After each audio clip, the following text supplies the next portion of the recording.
alsan. Eşittim dağlara gittin Eloğlu, yanımda aşık var eli sazlısan. Aşığı hardan taptın Eloğlu, zirveler başında sen bir kartalsan. Ormanda pelenksen, şirsen aslansan.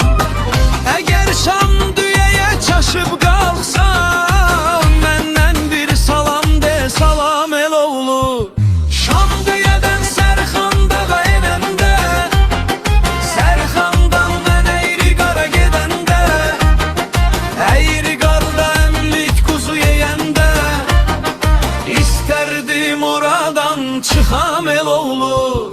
Şam düğeden Serxan dağa enende, Serxan dağdan eğri qara gedende, eğri qarda əmlik kuzu yeyende, İsterdim oradan çıxam Eloğlu.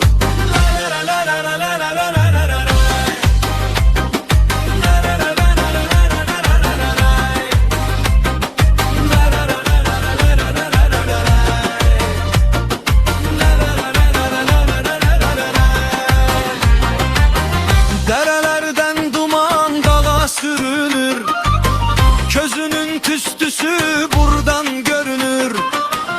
İnan ki yüreğim senle döyünür, heyif ki yanında yoxam Eloğlu.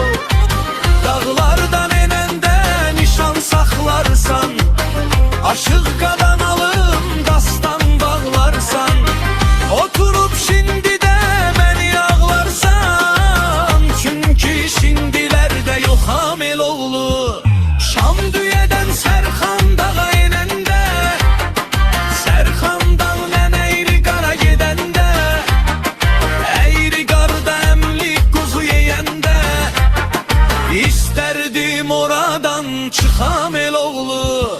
Şam düğeden Serxan dağa enende, Serxan dağdan eğri qara gedende, eğri qarda əmlik kuzu yeyende, İsterdim oradan çıxam Eloğlu. Şam düğeden Serxan dağa enende, Serxandan mən eğri qara gedende, eğri qarda əmlik kuzu yeyende, İsterdim oradan çıxam Eloğlu.